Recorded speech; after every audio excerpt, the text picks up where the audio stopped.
Welcome back to Movieville. Before we get started, I would appreciate it if you would take a moment out of your day to subscribe to my channel, and please don't forget to like the video and leave your thoughts in the comment section down below. It really helps me out. I appreciate you. Today we're going to talk about a short movie called Two Distant Strangers. It was directed by Trayvon Free and Martin Desmond Rowe, and has been praised for its powerful storytelling and social commentary. It won the Academy Award for Best Live-Action Short Film in 2021. It's about a guy called Carter attempting to get home to his dog Jeter. However, he finds himself caught in a time loop where he is repeatedly confronted by an NYPD officer called Merk. Each time the officer suspects him of smoking a joint and wants to search his bag. The encounters start off as routine encounters between a person and a police officer but quickly escalate into violence. As the time loop continues, Carter desperately tries different approaches to avoid the confrontation and make it back to safety. Throughout the film, he experiences a range of emotions, from fear and anger to frustration and despair. Carter's efforts to break free from the loop and save his own life becomes increasingly desperate and urgent. The film raises questions about systemic racism, police brutality, and the cycle of violence that disproportionately affects Black communities. It offers a thought-provoking exploration of the ongoing struggle for justice and equality. So now let's get into the story. Our story starts off in a New York apartment. We see Carter waking up trying to sneak out quietly without waking a girl he hooked up with the night before. Perry wakes up and catches him, and they joke about him almost sneaking off without saying goodbye. She wants to hang out, but he misses his dog, so he just wants to get home to him right away. I get it. I would be the same way. They make plans to see each other again, and he makes his way home to his dog. I think this next part is so cute. He talks to his dog through his pet camera and tells him about his night and tells him he's on his way home. He gives him some treats through the camera device. On his way home, he stops for a moment to take a cigarette out of his backpack. As he starts walking again, he bumps into a man by mistake, which makes the man spill hot coffee all over his shirt. Carter apologizes and asks if he can pay for another coffee. The guy is in a rush and walks off. A cop called Merk overhears and asks him if there is a problem, and asks if he's smoking a cigarette or if he's smoking something else, and says that it doesn't smell like a cigarette. Carter tells him that it is, in fact, just a cigarette. The cop notices he dropped a wad of cash out of his backpack and says something so rude. He says that is a lot of money for a guy who is basically pretending that he's smoking a cigarette. He tells the officer that he makes comic books. He's a graphic designer and says he's very busy with work lately and is clearly making a lot of money. He thinks that was the end of their conversation and goes to walk away. The officer grabs him. Carter is getting upset because the cop is telling him to put his hands on the wall and to give him his backpack. He is upset because he knows he didn't do anything wrong. Merk attacks Carter and tries to arrest him without warning or without an explanation. A woman beside them who is selling fruit and vegetables at her stand is watching and overhears the officer getting louder and louder, so she starts telling the cop that he didn't do anything wrong. She starts recording. Some more cops come running out of nowhere and they also try to arrest him. All the cops are laying on him and he's panicking because he can't breathe. He is begging the cops to get off of him and repeatedly saying, "I can't breathe." I think we've all sadly seen something similar to this before, haven't we? Officer Merk is pushing down on Carter as hard as he can, telling him to relax. Carter is repeating himself, saying he can't breathe. Then he is unalived. The cop noticed that he isn't alive anymore, and for a second he looks shocked, but it then immediately cuts to Carter waking up in bed again with Perry. He's out of breath and holding his neck. He thinks he just had a bad dream and laughs it off with Perry. He tells her he needs to get home to his dog, but he is shocked that Perry makes the same joke as before about his dog. He still thinks it was all a dream. He is feeling strange because it's starting to feel like it wasn't a dream, but at the same time, how could that be? You can't experience the same day twice, right? He leaves to go home and goes to grab a cigarette, but he sees the bundle of cash that he dropped in his dream, so this time he takes it out and puts it in his pocket. He sees the guy he spilled coffee on in his dream, but this time he stands out of the way on time and they both laugh it off at how he nearly destroyed his new shirt, and he walks off. Officer Merk comes up to him and says the exact same thing to him again. The cop is extremely rude and asks him what's in his pocket. He grabs the bag again and tells him he's searching it. Carter tells him he knows his rights and that he didn't do anything wrong, that he just wants to get home. The same woman as before at the food stand says the exact same thing too. He didn't do anything wrong and to stop hurting him. This time Carter panics because he now knows that it wasn't a dream before and now knows that he's going to be unalived. He gets on top of the cop and tries to run off. The cop tells him to not grab his gun. He wasn't going to grab his gun, by the way. He was just trying to get up and run. Officer Merk takes out his gun and unalives him again. Carter then wakes up again in Perry's bed and is in shock and disbelief as to what is happening. He knows now that he's stuck in a time loop, and if he leaves right now, he's going to run into the cop and be unalived again, so he tries to delay walking on the street by making breakfast for him and Perry. She is completely unaware that this is their third time waking up on the same day. He doesn't say anything to her. While they are having fun making breakfast, they both are startled by a loud knock on her front door. Someone is shouting to open the door. It's the NYPD. They burst open her door and started shouting at Carter to show his hands. It's the same cops as the last 3 times he was unalived.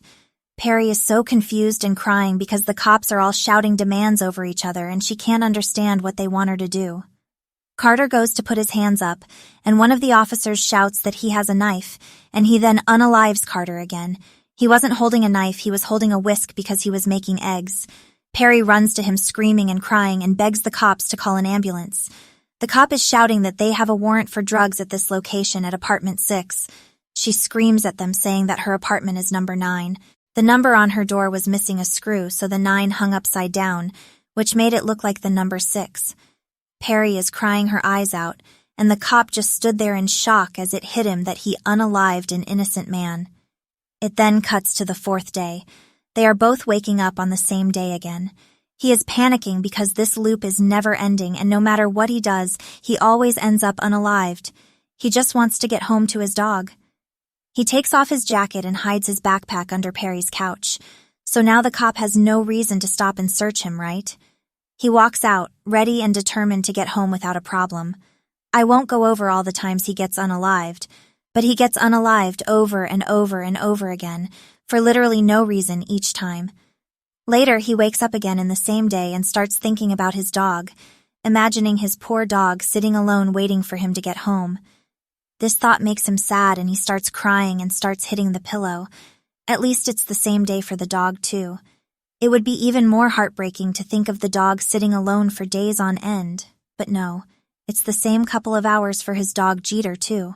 He literally can't make it to the end of the street without being unalived. He asks Perry what would she do if someone tried to unalive her every single day. She says she would try unalive them back.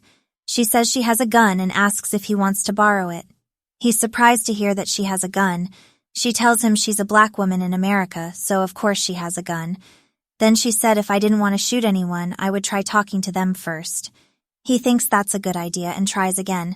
As soon as he walks out of the apartment building, he walks over to Officer Merk and tells him the truth, that for some reason they are both in some sort of racist loop.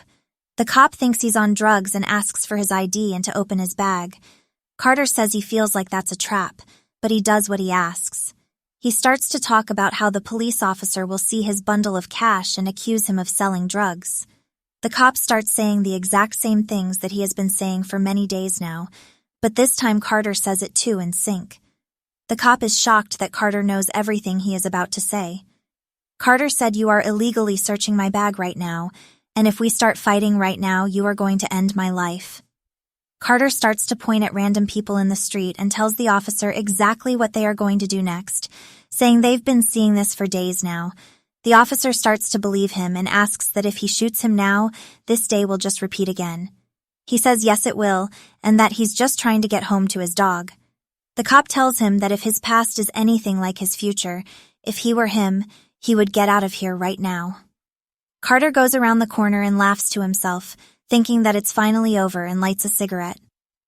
Then we see 2 young boys run past him while the police are chasing them. The cops shout at Carter, asking where his friends went. They think he's with the 2 boys, then they unalive Carter. He wakes up again in the same day. He rushes out to Officer Merk and explains what was happening again and tells him what happened after they last spoke. The cop says this is the weirdest thing he has ever heard, but he believes him. The cop is the only person he can talk to, and by now he has been unalived 99 times. Officer Merk's phone rings, and Carter tells him it's his mom calling and tells him exactly what she's going to say. They laugh about it. Merk calls him a voodoo mother effer and asks him what exactly he wants from him. Carter says, "Why can't you just bring me home?" He agrees, and they both make their way home. They make small talk, and for a brief moment they can both clearly see that they are just human beings trying to survive this crazy life, and probably have more in common than they realize. Carter asks him why he became a cop. He tells him that he was sick of being bullied his whole life, and now he puts bullies behind bars.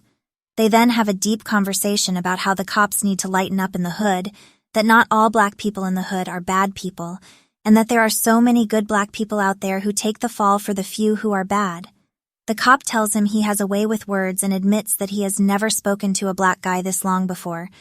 They continue to talk about the problems between cops and black people, but unfortunately the conversation is not really going anywhere, so they both respectfully agree to disagree on some points they are both bringing up. They get to Carter's building. He thanks Officer Merk for taking him home. They shake hands, and the officer tells him to take care of himself as they both part ways. We see his adorable dog waiting for him as he hears a car pull up. The dog can sense that his favorite human is home. Then we see the officer clapping in a creepy way. Carter hears this and turns around to look at the officer. He notices the officer's whole energy has changed. The officer says, "Bravo, Carter, bravo," while still clapping. Carter is so confused and asks the officer what's wrong. Officer Merk says that his speech in the car sure was charming, and the way he tried to appeal to his better nature was fun. It's very clear that this particular police officer is just a bad cop. He sadly unalives him again. We then hear the dog whimper as if he knows too what has just happened. Carter wakes up again, and now he is absolutely defeated. He then tells Perry everything, and she believes him. We then hear Carter say that one way or another, no matter how long it takes, he's getting home to his dog. He has this look of determination on his face that he will succeed this time. The movie ends with Carter leaving the apartment building to walk outside to make his way home to his precious dog, Jeter. Thanks for watching, guys. Until next time, take care.